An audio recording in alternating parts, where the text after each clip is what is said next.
matter what happens or who it is, haters gonna hate. Can't we all just drink a tall glass of haterade and agree to hate on Justin Bieber instead? Do you think men and women are treated the same way online by haters and trolls? Tweet us at TakePart Live to join the conversation, and don't go anywhere. When we come back, we're taking on haters with James Polos, Dr. Judy Ho, and Tehran Von Gazri. And now for tonight's TakePart.com Spotlight.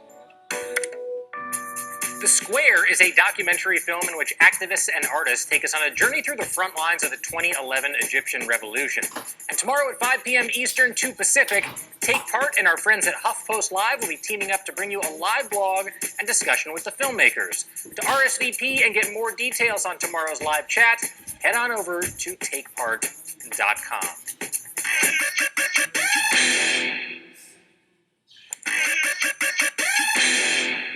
Haters gonna hate, but so what? Well, today people hide behind an internet mask, treating others like they never would in real life. Conventional wisdom about dealing with haters is to just ignore them, but how can you when they're mucking up your Twitter feed and taking over comment sections? And is our silence actually reinforcing bad behavior online? How should we deal with online haters? And as usual, it is complicated. Here to help break it down, our columnist with the Daily Beast and contributor to Forbes, James Polos, licensed clinical psychologist and professor at Pepperdine University, Dr. Judy Ho, and haterade manufacturer and distributor, Tehran Von Gazri. Welcome to the show, everybody. Look at that haterade.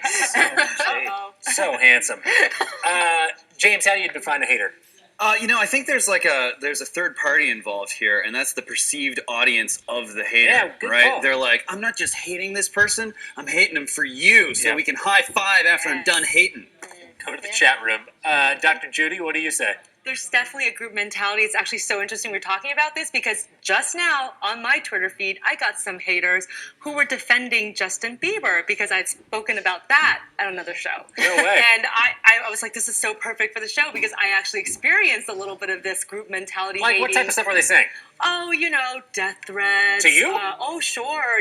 Saying that I was a quack and I don't know, like Bieber fever. Bieber's the best. What are you talking about? Bieber's not worth it. He's not worth it. Believers are hardcore. I like how it's like, Bieber's great, you're awful, die. Exactly. So die now. Stages of hateration. Everybody die. Yeah, exactly. What's a hater to you, Dr. I mean, you can always throw in words like jealous, envious. Yeah. But it's really someone who basically you reflect everything that they wish they could be. Is insecurity? And they don't have it. And it is insecurity. But here's a component that we were talking about the audience, we were talking about the group, but now it's also comedic relief. There's a thing of hating where it's like sarcasm and cynicism has become a form of comedy, and people think it's funny. Yeah, We see celebrities all the time, people in the public eye that sort of have to take this from people, or maybe not have to take it from people, but there's abusive comments, like you said.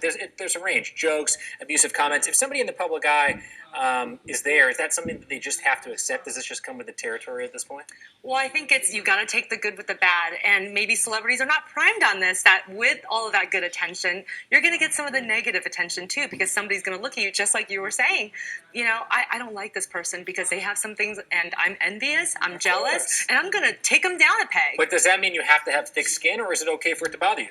You have to deal with it. I mean, that's part of the job. When you get all those millions and you get all the girls and you get all the, confetti and all that stuff. Lots of famous people just have confetti just all over the place. But not everybody in the public eye is making millions of dollars and is getting confetti parades. There's a lot of people who are just working hard. They might work in the industry. Their face might be on television. But, yeah, they get the hate, too, and they've got, like, a regular paycheck. That's rough. Well, and there's a twist, too, because if a celebrity makes one mistake, whether it's, like, pretty big or relatively small, they can get a lot of hate, not just from those sort of obscure weirdos hiding in the basement, but from, like, pretty major players in the media. Yeah, Look that's a whole industry, right? Look at Shia LaBeouf right now. I mean, this guy is suffering, and he's, like, having a tough time transitioning out of, like golden boy mode and into, like, recovering plagiarist mode, and he's getting all kinds of hate from major media. And that's the thing. They no longer are a human being. They just become a target and sort of an object of the media to kick around. Howard Dean lost a possible presidency because he said one time a little too much. People made songs, like that was like the transition into let's all meme to hate. Right, and there is definitely a level where people just can't take it anymore. I mean, bringing back the conversations of Justin Bieber, he said he was going to retire from the music industry in December because people are making up lies about him. He's 19. I know. So I want to switch gears a little away from Bieber real quick. No. Hater. According to the organization working to halt online online abuse. In 2012, 80% of people who reported online harassment were women.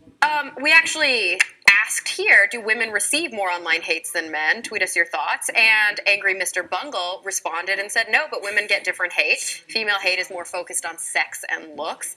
And 12 Mile Geo said, I think so, based on what I've read on Twitter and Reddit. Men need to start standing up against it. It's not cool.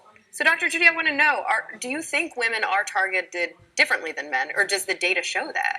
Absolutely. Women are targeted more than men, and also the perpetrators are also mostly women.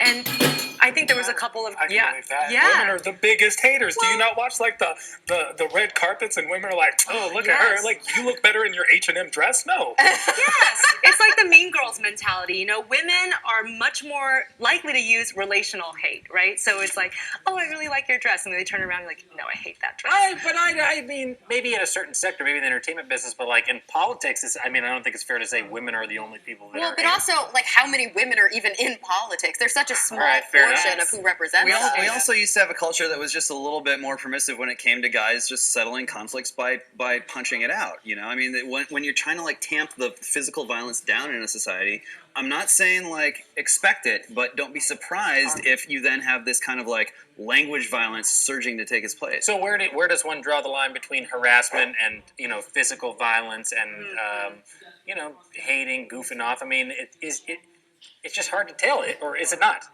I mean, there's quantity and there's quality too. So if there's just sort of like unremitting sort of nag throughout the course of the day, that can cross the line into harassment. But there's also quality too. I mean, it only takes a handful of death threats to really count as some really serious a handful. hate. And the persistence, like the person is bugging you every day, like several times, and then up to 20 times, 30 times. Most of the time, though, it doesn't go beyond the online medium. People are not going to actually take that to the streets. Still, though, that's when people crumble. I mean, it can get scary.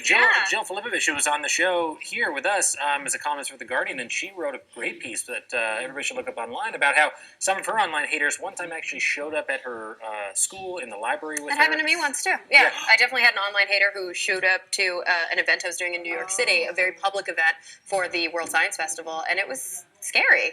It's a little scary. Do anything to you? No, it was very friendly, but You've got swattings. You can just like call fake raids on people, and the line between online harassment and offline is starting to blur. Sometimes, though, to make another turn, online comments, they can be funny, and if they are done the right way, and if the humor is done tastefully, these criticisms that could be hate. Is there such a thing as a tasteful criticism? I think so. I mean, there's creative criticism. And Right, there's a lot of creative criticism that goes on, as we see in Twitter with these memes and what we just saw with Hillary Clinton. I mean, some of these things, they are, to us, funny. All day But today. how funny does Hillary find it? How funny would Justin Bieber find it, even though you hate him? How funny would Miley Cyrus find But it? that goes back to the original question, right? Like all day today, a lot of the criticism of Bieber were jokes, and that's what Twitter is all about: people cracking jokes and trying to be a comedian, themselves. That goes back to the beginning: is Bieber, you're Bieber. You shouldn't be on Twitter if you don't want people to tweet at you, right? Yeah, but I mean, you're on Twitter, I'm on Twitter, and then average Joe Schmo is also on Twitter. Can we, just because someone's a celebrity, we just pinpoint them and pick on them? That's not fair. It's like sticks and stones can break my bones, but words can still break my heart, Jacob. That's a softie. Man, the guy is a frickin' poet. Here's how you can take part and deal with the haters in your life. Yeah, earlier this week, Andy Richter tweeted this tweet. Engaging with assholes on the internet is like trying to drown a vampire with your own blood. Wow. And then we got a response here from Mitchell Powell, who said, engage and be loud and angry, #end hate. So, Dr. Judy, do you think it's better to engage with these people or just ignore them, block them? You absolutely need to ignore them, even if you want to retaliate, even if you want to say something in your own defense, because if you don't ignore the behavior, it won't go away. Yeah, but I know James, and I know how you tweet with people, and doesn't it feel kind of good to turn a hater? It's a judgment call, and sometimes you can get kind of that like weird rush out of being like, is this person a hater, or is this someone I can have a cut? Like I don't know. And sometimes if you make the wrong bet, life can kind of suck for you for a little bit. All right, fair point. Yeah. Fair point. One place haters and trolls have found a home is comment sections. In December, HuffPost announced that it's going to start requiring Facebook authentication for their comments. And YouTube also requires Google Plus sign-in for new users. You think this is the best way to fight trolls, Dr. Judy? Well, I definitely think think that if you take the veil off, like that, they're not anonymous anymore, it's going to help because then they're not protected. You can actually directly retaliate on them. And so I think it's going to greatly reduce the number of people who do But that. I also think that there's some danger to getting rid of anonymity online. Like, if you have a political bone to pick, if you want to blow the whistle on somebody. Well, maybe if the you're comment section on HuffPost is not the place to do it. I mean, there are whole websites that have completely done away with their comment threads for the very reason because a lot of their bloggers are getting harassed. But Isn't isn't that it- censorship? Disable comments. It's not censorship if it's your publication. You Is can it- choose not to is- allow comments. Is getting rid of anonymity a dangerous thing? Well, look, yeah, I mean, private, publications, of course, have the right to have comments or not have comments or, Right. or whatever. But when it's a handful of extremely powerful corporations that become sort of like if you want to solve the problem of hate and harassment, then you have to make your users sort of route themselves through us. I think that's not the way to go forward. What do you guys think? I think that haters gonna hate, Jacob. All right. Truer words have never been spoken. I'll give you the last word, Dr. Judy. Well, I just say document everything. I mean, if you are really afraid and something is really going to go wrong with this, you just need to make sure you're taking copies, the screenshots, saving your text messages just in case things go wrong. But I'm coming from a precautionary role. I'm not as cavalier as you. Hate is going to hate, but I think that's true too. And Tehran just winked at Dr. Judy. You guys didn't see that. It made me uncomfortable. For more information on how you can take part and to sign our petition to stand up to bullies, log on to takepart.com/live. Up next, Tony Rock gives us the behind-the-scenes scoops on his standing ovation comedy tour. Then, art is changing the lives of children. The CEO of Art Feeds, Meg Bourne-Halsey, tells us how. Don't go anywhere.